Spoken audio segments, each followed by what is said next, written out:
Merci d'être sur la télévision. L'Abre poursuivra ce journal de ce vendredi 14 novembre 2014. Mais d'abord les titres. Le marché central de Maradi est enfin opérationnel. Il a été réceptionné le mercredi dernier par le président de la République. Les habitants de la région se réjouissent.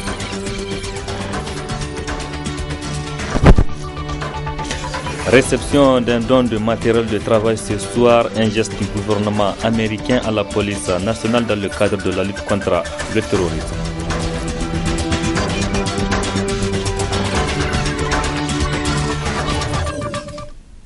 Mesdames, Messieurs, bonsoir. Le président de la République, Issoufou Mahamadou, a procédé à l'inauguration du nouveau marché central de Maradi. C'était le mercredi 12 novembre dernier, un jour historique pour les Maradawa. La cérémonie était riche en couleurs et en animation artistique. C'était en présence de plusieurs autorités civiles, militaires et coutumières. C'est un marché moderne de 1492 boutiques qui comporte plusieurs composantes.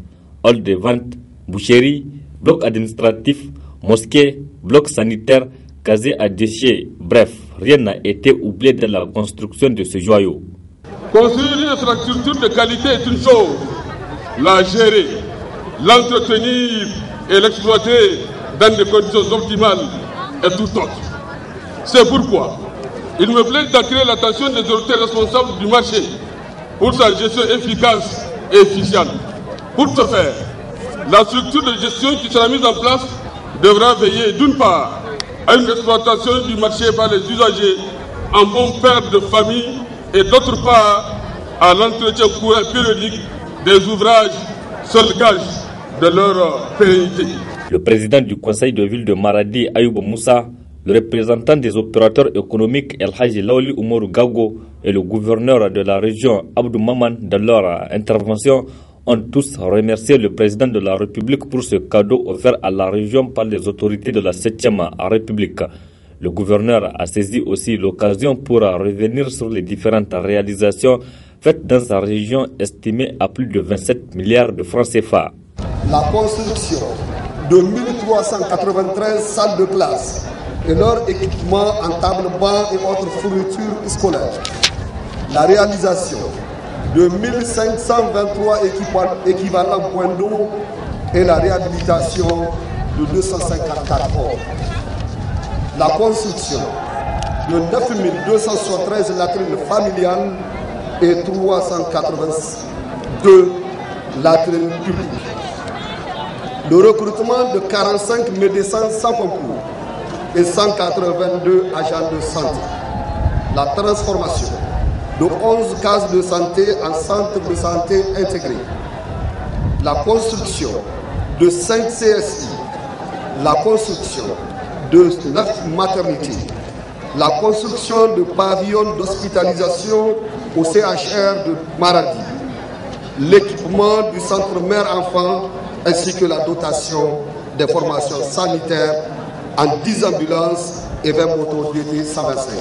S'en est suivi la coupure du ruban par le président Issoufou Mahamadou qui a officiellement inauguré ce centre commercial. Il y a quelques mois, j'ai procédé au lancement des travaux de ce marché moderne de Maradi. Marché dont les travaux ont été financés par le gouvernement du Niger et puis par la Banque mondiale. Donc je voudrais profiter de l'occasion pour demander aux représentants de la Banque mondiale de transmettre tous nos remerciements à son institution qui appuie le Niger dans beaucoup de domaines. Aujourd'hui, vous l'avez vu, les populations de Maradi sont heureuses parce que Maradi, comme on le sait, c'est un peu la capitale économique du Niger. Et depuis 2010, Maradi n'avait pas de marché. Aujourd'hui, Maradi dispose d'un marché moderne. Il est tout à fait normal que, compte tenu du fait que Maradi est la capitale économique du Niger, que le gouvernement ait pris cette décision de reconstruire assez rapidement le marché de Maradi. Aujourd'hui, les commerçants de Maradi disposent d'un outil de commerce moderne et je pense que cela va contribuer à l'expansion du commerce, non seulement dans la ville de Maradi, mais également dans l'ensemble de la région de Maradi et à l'échelle de notre pays.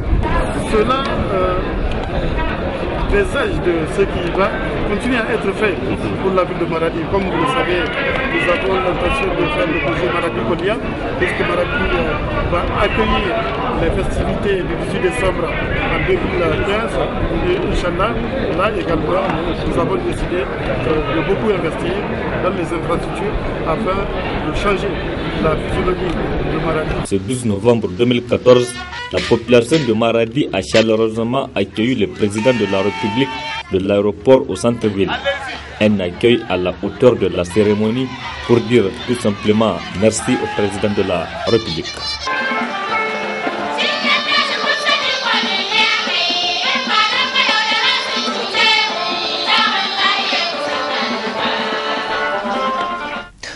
La construction du marché central de Maradi vient de redonner de l'espoir à la population de la capitale économique, notamment aux opérateurs économiques qui ont accueilli à bras ouverts donc cette infrastructure moderne. Vous allez le voir, ils ne cachent pas leur joie. La capitale économique du Niger, Maradi, dispose désormais d'un temple du commerce, ce qui permettrait sans nul doute à la région et même aux opérateurs économiques de Maradi de renforcer davantage les liens commerciaux avec le Nigeria. La construction de ce marché central réconforte tous les Maradawa. Dieu merci, la construction de ce marché est une bonne chose pour nous. C'est une fierté pour les commerçants de Maradi. Que Dieu fasse en sorte que nous exerçons bien nos activités commerciales.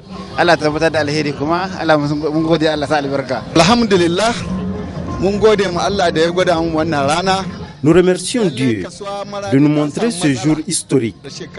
Les années antérieures, le marché de Maradi a connu d'énormes difficultés. Mais le président de la République a pris l'engagement de nous construire un marché moderne. Et c'est chose faite, Dieu merci. Cette journée est un jour de fête. Avec ce cadre, nous appelons seulement les commerçants de continuer à exercer leur activité. Toute la ville est festive aujourd'hui. C'est une grande joie. En tout cas, vous voyez l'émotion qui se présente sur le visage de tout le monde dans la ville de Maradi. Nous ne dirons que merci, merci et grand merci au président de la République. Nous sommes des commerçants d'origine. Nous avons eu un lieu de commerce et nous avons l'utilisé à bon escient. L'appel que j'ai à l'endroit des opérateurs économiques de Maradi, c'est vraiment de prendre soin de ce joyau que le président de la République nous a offert. Comme vous l'avez entendu, tout le monde l'avait dit, c'est un marché dont il n'y a pas son deux dans la sous-région ouest-africaine. Donc, c'est vraiment un marché qui devrait être bien géré et bien managé. Précisons que les travaux de construction de ce marché exécutés par 12 entreprises en 12 mois ont coûté 7,3 milliards de francs CFA financés par l'État du Niger, la Banque mondiale et la ville de Maradi. Ce marché dispose de 4 entrées principales portant les noms des différentes personnalités coutumières décédées ou vivantes, à l'exemple de Dankasawa et l'actuel chef Ali Zaki. Dans le cadre de la lutte contre le terrorisme au Niger et même dans la sous-région, le gouvernement américain a doté la police nationale d'un important lot de matériel. C'est le ministre de l'Intérieur qui l'a réceptionné cet après-midi et c'était en présence de nos reporters Souleymane Mouni Barma et Sadou Doumi. C'est un important lot de matériel composé de 6 véhicules 4x4, d'une soixantaine de casques, de gilets pare-balles, des appareils de vision nocturne et des matériels de communication que le gouvernement des États-Unis a décidé de mettre à la disposition de la Direction générale de la police nationale. Un don qui servira à accompagner le gouvernement du Niger dans la lutte contre le terrorisme. Nous sommes réunis ici pour marquer une fois de plus la collaboration fructueuse entre le service américain de la sécurité diplomatique et la police nationale, notamment la remise au nom du gouvernement des États-Unis de 6 véhicules et équipements pour vous appuyer dans la lutte contre le terrorisme. Les patrouilles de Difa et Tilaberi ne sont que des exemples parmi tant d'autres du partenariat sécuritaire exemplaire entre nos deux pays. Vous pouvez être fiers de vos contributions à la paix et à la sécurité du Niger et de la région. Le terrorisme n'a pas de frontières et la lutte contre le terrorisme ne peut pas avoir de frontières. C'est ensemble que nous réussirons ce travail de longue haleine. En réceptionnant ce don, le ministre de l'Intérieur a salué l'engagement des États-Unis d'Amérique aux côtés du gouvernement du Niger dans le domaine de la sécurité et la lutte contre le terrorisme dans la sous-région. L'engagement des États-Unis à nos côtés est un engagement fort et continu, divers et qui se poursuit, qui se consolide. La preuve, c'est que nous faisons cette cérémonie dans le cadre de ce centre national qui a vocation à devenir un centre régional de lutte antiterroriste construit par les États-Unis d'Amérique. Ce cadre-là, et on voit bien les éléments du chantier, et nous espérons que cette coopération ira en se renforçant. Nous exprimons donc notre gratitude pour tout l'appui, toute l'aide des États-Unis à la sécurité de notre pays, à la paix dans notre sous-région, et nous sommes sûrs que nous pouvons compter sur votre pays, madame, pour que la paix, la stabilité de cette région soit garantie et que nous ayons une victoire radicale contre les forces terroristes dans notre région. Nous apprécions hautement la contribution des États-Unis à la lutte contre le terrorisme dans notre sous-région. Au nom du président de la République, je tiens à exprimer notre reconnaissance vis-à-vis du gouvernement des États-Unis. Le clou de la cérémonie a été marqué par une visite guidée des matériels réceptionnés. Construction du barrage de Kandaji, une mission conjointe des bailleurs de fonds de cet important ouvrage séjourne au Niger depuis la semaine passée.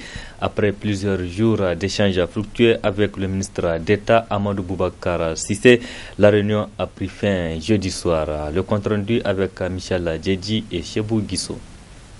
C'est une réunion qui a permis au ministre d'État, ministre du Plan, de revisiter avec les partenaires techniques et financiers tout le contenu du chronogramme de Kandaji après la résiliation du contrat à la société russe ZVS en juillet 2013.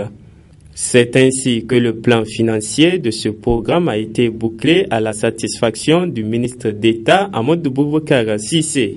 Il s'agit de près de 500 milliards de francs CFA qui constituent l'essentiel des besoins pour la réalisation du génie civil du barrage, de la centrale électrique, des travaux de transport de lignes électriques, ainsi que des questions relatives à l'irrigation et au déplacement des populations. Voilà. Que de ce point de vue-là, nous pouvons effectivement faire le constat que les objectifs visés ont été atteints sur ce point particulier. Outre cette satisfaction sur le plan financier, il ressort aussi des conclusions de cette réunion d'autres difficultés d'ordre social qui sont également à surmonter, comme l'a souligné la représentante de la Banque mondiale. Il s'agit de déplacer environ 40 000 personnes. Et pour vous donner un exemple, c'est en ce moment l'un des plus gros dossiers de réinstallation de la Banque mondiale de façon globale. Donc c'est vraiment un programme très très ambitieux. Et le gouvernement du Niger s'est vraiment engagé à faire une réinstallation exemplaire. Et ceci n'est pas sans difficulté pour un pays comme le Niger, qui fait face à beaucoup de difficultés, de pression, qui a des populations très vulnérables. Aujourd'hui, ensemble, nous avons donc multiplié les visites, notamment durant cette année 2014, et en partenariat avec la partie nigérienne, pour éliminer ces problèmes un par un. Le processus de recrutement de l'entreprise chargée de continuer les travaux de construction du barrage de Kandaji va à présent être vite accéléré et l'année 2015 sera une année opérationnelle pleine d'espoir pour la concrétisation de ce programme de longue date. Journée de sensibilisation ce vendredi sur les opportunités d'affaires et d'emploi à l'endroit des ONG, des collectivités locales et des investisseurs privés dans le secteur des déchets électriques, électroniques et biodégradables. Un atelier financé par l'Organisation des Nations Unies pour le développement industriel. Le compte rendu avec Arieta Sala et Aboubakar Souley. Les déchets électriques, électroniques, plastiques et ménagers ont des conséquences graves sur la santé humaine et sur l'environnement. C'est cette expérience que la direction de la salubrité urbaine veut partager avec les ONG, collectivités locales et investisseurs privés œuvrant dans le secteur de la préservation de l'environnement à travers cet atelier de sensibilisation. Les déchets, c'est une industrie aussi. De la collecte, de la pré-collecte jusqu'à l'enfouissement technique, il y a toute cette chaîne-là qui génère des ressources. Nous pensons que si les gens s'impliquent dans la gestion de déchets, ils peuvent générer des revenus au même titre que dans les autres secteurs de l'industrie. On parle d'emploi vert, c'est justement par rapport à la gestion de ces déchets-là. Par exemple, il y a des gens ici qui prennent les déchets organiques, les transforment pour obtenir un amendement organique, je ne dirais pas de l'engrais, parce que l'engrais, ça doit répondre à certains critères, mais de l'amendement organique qui est bénéfique pour les agriculteurs, mais aussi pour l'environnement, parce que ça permet de dégager ces déchets-là. Ce thème qui fait l'objet de sensibilisation est l'une des composantes du programme régional en faveur des PMA de l'espace CEDEAO. Le secrétaire général adjoint du ministère de l'Environnement, de la Salubrité urbaine et du Développement durable a, en ouvrant l'atelier, insisté sur les emplois et les opportunités générées par la valorisation des déchets organiques. Cet atelier entre dans le cadre de l'exécution des activités de ce projet sous-régional, notamment les ateliers nationaux sur la gestion plus propre des déchets, avec pour but de promouvoir les opportunités d'affaires et d'emploi dans le domaine de la gestion des déchets à l'endroit des ONG, groupes d'intérêt économique, collectivités locales et investisseurs privés. Mesdames et messieurs, au cours de vos travaux, vous aurez à aborder des thématiques aussi variées que les obligations associées à la Convention de Stockholm et les opportunités liées à la mise en œuvre, la présentation des opportunités d'affaires et d'emploi par la valorisation des déchets organiques, la présentation des opportunités d'affaires et d'emploi par la valorisation des déchets plastiques, électriques et électroniques. Mesdames et messieurs, comme vous le constatez, ce projet dépasse ses objectifs de préservation de la santé humaine, de l'environnement et les opportunités d'affaires et d'emploi qu'il crée, contribue à l'atteinte des objectifs du programme de la Renaissance de son Excellence, M. Issoufou Mahamadou, président de la République, chef de l'État. Cet atelier de sensibilisation d'une journée financé par l'Organisation des Nations Unies pour le développement industriel a regroupé une quarantaine de participants œuvrant dans le secteur des déchets électriques, électroniques, plastiques et ménagers.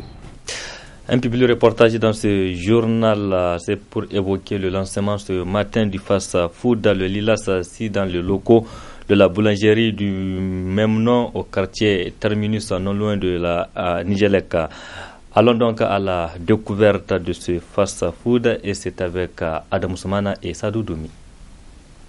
Après plus de 2 décennies d'expertise en boulangerie-pâtisserie qui lui a valu une renommée chez les consommateurs nigériens, les Lilas innove dans ses prestations en cette fin d'année.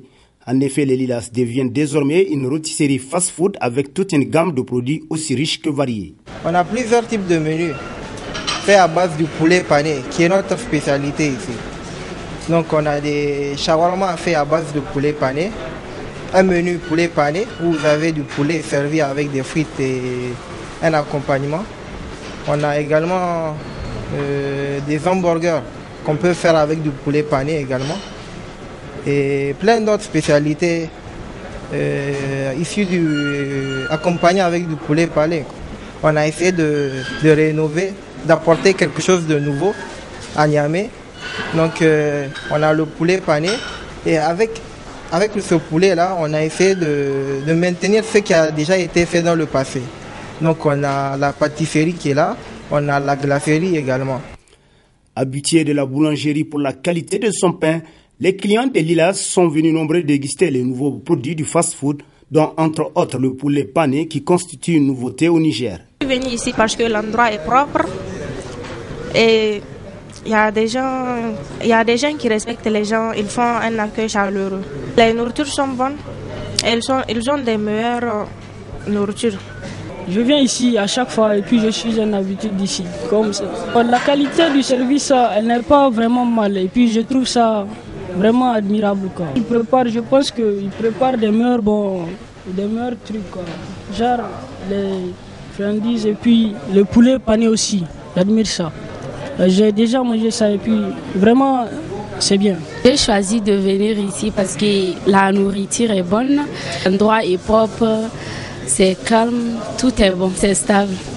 Les menus sont bons et je vois que si la boulangerie s'est transformée en fast-food, c'est qu'il y a eu évolution. Donc je leur souhaite bonne chance et bon courage. Fort de la confiance et l'estime des consommateurs, les responsables de Lilas entendent faire davantage pour satisfaire la clientèle. On va essayer d'évoluer, de ravir d'ouvrir plusieurs boulangeries à Niamey, de proposer ce produit-là dans presque tous les quartiers de Niamey. Ce fast-food il est ouvert à partir de 7h jusqu'à tard la nuit. A noter qu'au fast-food Les Lilas, c'est aussi la livraison à domicile de vos commandes avec un service traiteur expérimenté dans des conditions hygiéniques irréprochables. Alors ne vous laissez pas raconter les merveilles des Lilas, faites-y un tour. Renforcer l'efficacité de la participation des organisations de la société civile nigérienne au dialogue des politiques, c'est l'objet d'un atelier de présentation de la feuille de route de la société civile nigérienne, période 2014-2017. Ibrahim Tikiri. Côte à côte, le programme d'appui à la société civile PASOK, l'Union européenne et les structures de la société civile au centre des échanges, l'adoption d'une feuille de route pour l'engagement du PASOK envers la société civile au Niger pour l'exercice 2014-2017. Cette initiative qui doit contribuer à faire en sorte que la société civile de notre pays et ses partenaires disposent d'un cadre stratégique commun et d'un agenda pour le développement de leur activité. Il s'agira notamment d'améliorer la coordination et les échanges de bonnes pratiques et aussi d'accroître la cohérence de nos partenaires. Il vous souviendra que notre département ministériel assure d'une part la tutelle des ONG et associations de développement à travers la direction des ONG et associations de développement et d'autre part la maîtrise d'œuvre du programme d'appui à la société civile phase 2 après avoir accompagné la mise en œuvre du programme d'appui à la société civile phase 1. L'appui à la société civile s'insère naturellement dans le cadre du plan de développement économique et social dont s'est doté notre pays. Rappelons ici que le processus d'élaboration du plan de développement économique et social a été régi pour la recherche d'un consensus autour des grandes orientations pour garantir l'appropriation nécessaire en associant notamment l'ensemble des acteurs à sa formulation afin de faciliter sa mise en œuvre. La coordination de la mise en œuvre de la présente feuille de route est assurée par la délégation de l'Union européenne au Niger. Cet engagement se situe dans le cadre d'un vaste programme que l'Union européenne met en œuvre depuis l'an 2000 pour soutenir et renforcer la participation active et constructive de la société civile aux politiques de développement dans tous les pays de l'Afrique, Caraïbes et Pacifique, y compris le Niger. À cet effet, il convient d'indiquer que l'accord de Cotonou entre les pays ACP et l'Union européenne a favorisé la reconnaissance, le renforcement et l'adaptation de la société civile comme acteur clé du processus de développement et garant de la mise en œuvre des priorités politiques. L'Union européenne et ses États membres considèrent que les organisations de la société civile incarnent et favorisent le pluralisme et peuvent contribuer d'une manière décisive à la définition, la mise en œuvre et l'efficacité des politiques de coopération, accroissant de cette façon la participation des citoyens aux politiques publiques. La feuille de route sur la société civile nigérienne 2014-2017 s'articule autour de 3 priorités. Objectif de la feuille de route est de développer un cadre stratégique commun pour l'engagement envers la société civile pour améliorer l'impact, la prévisibilité et la visibilité des actions européennes. Le collectif Sauvons le Niger a désormais sa plateforme revendicative citoyenne des revendications au plan social, politique, économique et institutionnel. Cette plateforme revendicative a été publiée cet après-midi lors d'une déclaration dont nous vous proposons un extrait. Nous, acteurs de la société civile, regroupés au sein du collectif Sauvons le Niger, soucieux du maintien de la quiétude sociale et engagés à promouvoir un Niger fondé sur la solidarité et la justice sociale, formulons les revendications ci-après. Au plan politique et institutionnel, le respect par l'ensemble des acteurs politiques des acquis démocratiques et républicains, le respect par le gouvernement des libertés individuelles et collectives, liberté d'expression, de manifestation, d'association, etc., tel que consacré dans la Constitution du 25 novembre 2010. Le retour aux valeurs démocratiques et républicaines, notamment en ce qui concerne la séparation réelle des pouvoirs et l'impartialité de la justice. L'arrêt du pillage des deniers publics et des pratiques frauduleuses dans le fonctionnement de l'administration. L'accélération de la mise en place du pôle judiciaire spécialisé dans la lutte contre les infractions économiques et financières. La réduction du nombre de conseillers et chargés de mission à la présidence, à la primature et à l'Assemblée nationale. La mise en œuvre effective de la décentralisation à travers les transferts de compétences et de moyens aux collectivités territoriales. L'approbation du Parlement avant d'autoriser la présence de forces étrangères sur le territoire national. Le rejet catégorique, mais absolument catégorique, de la loi prévoyant l'augmentation des députés à l'Assemblée nationale. Au plan socio-économique maintenant, relativement aux ressources naturelles, nous exigeons la publication des accords Areva-gouvernement du Niger, la transparence dans l'attribution des permis d'exploration et d'exploitation et la consultation préalable des populations, notamment les collectivités territoriales, le respect par les compagnies opérant au Niger de la législation environnementale comme l'indique l'article 142 alinéa 2 de la Constitution du 25 novembre 2010, la mise en exploitation d'Imouraren avant fin 2015 ou retrait pur et simple du permis, le recrutement du personnel, donc priorité accordée à la main-d'œuvre locale, comme le stipule l'article 147 alinéa 2 de la Constitution du 25 novembre 2010, la révision de l'ordonnance 2010-29 du 20 mai 2010 et indemnisation des populations tant en zone sédentaire que pastorale, le démantèlement des ranchs privés avec titre foncier dans la zone pastorale, l'affectation de 60% des ressources issues de l'exploitation des ressources naturelles au profit des secteurs déclarés prioritaires à l'article 153 de la Constitution, notamment la santé, l'éducation, l'agriculture et l'élevage.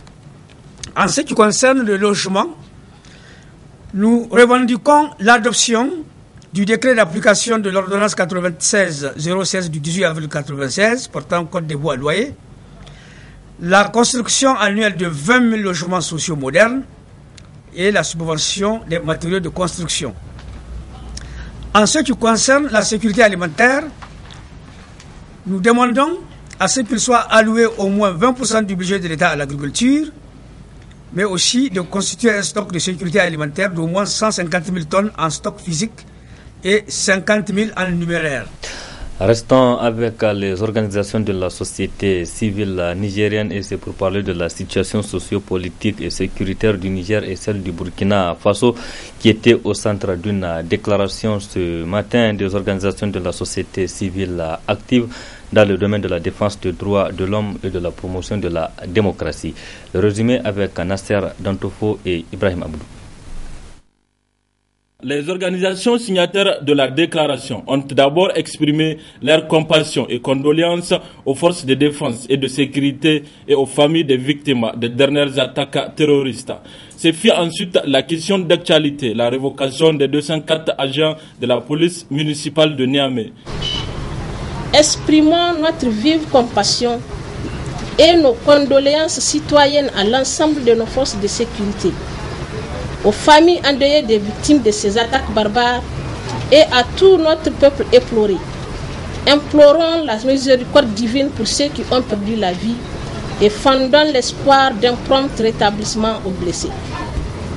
Exigeons la publication au journal officiel de la République du Niger des dernières conventions ainsi que tous les avenants signés entre le groupe Areva et l'État du Niger conformément à la loi fondamentale. Dénonçons et condamnons la décision arbitraire et injuste de révocation de 204 agents de la police municipale de la ville de Niamey en violation flagrante du droit de grève garanti par la Constitution. Exigeons du gouvernement le respect des différents engagements pris avec les partenaires sociaux afin d'éviter aux populations de continuer à vivre les conséquences néfastes des multiples grèves récurrentes et le respect du principe d'égalité de tous les citoyens devant la loi et les services publics. La loi portant augmentation du nombre de sièges de députés a aussi été fustigée, ainsi que la présence des forces étrangères sur le territoire national. Fustigeons et rejetons la loi scélérate portant augmentation abusive du nombre de députés de 113 à 171, au seul motif de l'accroissement de la population relevée lors du dernier recensement de 2012 et demandant au président de la République de ne pas la promulguer et de la renvoyer en seconde lecture. Dénonçons avec véhémence la présence hégémonique des forces étrangères d'occupation sur notre sol, sans aucun contrôle du contenu réel de leurs activités sur le terrain, par qui de droit au niveau national, et exigeons leur départ pur et simple de notre espace territorial en vertu de notre souveraineté et de notre indépendance nationale. Interpellons le président de la République sur son obligation de respecter toutes les dispositions de son serment confessionnel tel que libellé dans la Constitution du 25 novembre 2010 et d'accomplir correctement les devoirs de sa charge constitutionnelle en veillant à garantir l'intégrité du territoire, la souveraineté, l'indépendance et l'unité nationale, ainsi que la justice et l'équité dans le traitement de tous les dossiers judiciaires, y compris celui des passeports diplomatiques. Les organisations de la société civile ont salué la résistance des forces sociales du Burkina qui ont poussé au départ du président Blaise avant d'en appeler à tous les citoyens à la vigilance et à la mobilisation générale et permanente pour contraindre la classe politique en général et le pouvoir en particulier au respect de la Constitution et projette à une date ultérieure une manifestation nationale de protestation contre toutes les mauvaises pratiques de gouvernance. Crise au sein des structures des scolaires nigériens, la section lycée et collège de Niamey et l'union des écoles et instituts de l'enseignement professionnel et technique du Niger dénoncent la gestion de l'actuel bureau du comité directeur de l'USN. Précision dans ce reportage avec de Nasser Dantofo et Ibrahim Abdou. Rien ne va entre les instances dirigeantes des structures scolaires, l'Union des étudiants, des instituts et écoles professionnelles et techniques du Niger, l'IEPTN et la section lycée et collège ont remis en cause la gestion du comité directeur de l'Union des scolaires nigériens, USN. Nous, section IEPTN et lycée collège de Niamey, décidons de ce qui suit, à compter de ce jour, de remettre de l'ordre dans la gestion du cadre en démettant le comité directeur en conjugaison d'efforts avec la majorité des sections de l'USN, informant que l'objectif que vise le comité directeur dans la déstabilisation des sections est de créer un climat de crise et d'agitation, informant les camarades membres de l'ancien comité directeur de l'USN que l'USN ne saurait plus accepter le dépassement de mandat. Disons au reste des sections qui tardent à se joindre à nous dans le combat que l'heure du redressement a sonné. Fermement engagé à assainir l'USN, la section lycée-collège et l'UEPTN de Niamey décident de saisir la justice pour enquêter sur la gestion de Anas Jibrilla et sa bande de délinquance, et par la même occasion lance un appel militant à toutes les sections de se mobiliser pour mettre fin aux manœuvres tendant à enterrer les cadres organisationnels. Contacté au téléphone, le secrétaire général du comité directeur de l'USN, Anas Jibrilla, a répondu en ces termes: nous gérons une crise actuellement, mais nous allons réagir après, a-t-il déclaré. Visite hier des étudiants du département de philosophie de l'université Abdou Moumouni de Niamey à l'Institut de formation aux techniques de l'information et de la communication IFTIC. Objectif à constater de visu les conditions d'études.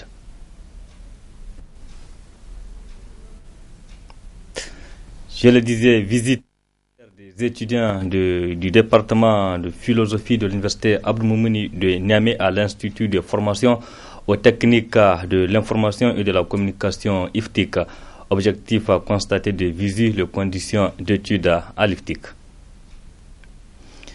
Cette visite à l'IFTIC est une première pour ces étudiants du département de philosophie de l'université de Niamey. La visite commence par une présentation de l'Institut par ses responsables, les directeurs généraux et les secrétaires généraux. Il a été fait économie des 37 ans de l'histoire de l'IFTIC pour ne parler que des réformes introduites à partir de 2011. Les étudiants du département de philosophie ont à leur tour pris la parole pour poser des questions sur, entre autres, les modalités d'entrée à l'IFTIC et les processus de formation. Ensuite commence une longue visite guidée qui les a conduits d'abord à la régie où se trouve le matériel didactique, les caméras et autres appareils d'enregistrement. Après, c'est la salle informatique, la salle PAO, publication assistée par ordinateur, le studio de production radio, la salle de montage, la bibliothèque, les nouvelles amphis multimédia de 270 places. À toutes ces étapes, des explications ont été données pour mieux comprendre le fonctionnement des différents outils. Quelques impressions d'étudiants. Cette visite nous a beaucoup aidé à découvrir qu'est-ce que c'est que l'IFTIC, de quoi cette école est constituée, quelles sont ses perspectives. Nous avons découvert quand même pas mal de choses, ce qui va nous permettre quand même de créer un cadre entre notre club avec cette institution. J'ai visité partout. Ce que j'ai remarqué, vraiment l'IFTIC, c'est effectivement une exception dans tous les instituts que j'entendais parler. Et ce qui m'a poussé d'ailleurs à avoir l'ambition, pourquoi ne pas juste venir continuer mes études après le doctorat bien sûr ou bien après le master, puisque j'ai pensé au début que la philosophie vraiment c'est un tout, mais il faut que j'ajoute au petit savoir que j'ai à acquérir en philosophie, il faut que j'ajoute la communication. Docteur Moussa Talibi, qui accompagne ses étudiants, dit ici ce qui motive une telle visite. On a la formation de base à l'université et on a une formation beaucoup plus pointue qui nous amène vers la professionnalisation avec l'IFTIC. Donc vous comprenez aisément pourquoi l'IFTIC a été choisi et la visite a été fructueuse. D'abord la présentation de l'école et les programmes qui sont donnés, je dois dire les offres de formation, et nous avons pu voir aussi du point de vue matériel toutes les réformes qui ont été effectuées, et du point de vue infrastructurel aussi, l'IFTIC est en train de s'inscrire dans la capacité de couvrir tous les secteurs, tous les domaines en matière d'information et de communication. Le secrétaire général de l'IFTIC a lui insisté sur ces échanges entre l'université de Niamey et l'IFTIC. Le cadre va être formel, il va être conçu, il va être maintenant formalisé. On va signer une convention, puisque la convention existait depuis longtemps, mais peut-être elle n'a pas été suivie, et de fait comme on le disait. Mais cette fois-ci, nous comptons maintenant la mettre en place, la redynamiser, et pour qu'il y ait maintenant des professeurs qui vont venir de façon officielle en provenant de l'université Abdou Moumouni pour venir enseigner, tout comme des professeurs de l'IFTIC vont aller maintenant enseigner les autres disciplines de savoir. C'est une photo de famille qui a marqué la fin de l'événement. Point final de ce journal. Merci à vous qui l'avez suivi et resté en compagnie du programme de la télévision Labari. Au revoir et excellente nuit à toutes et à tous.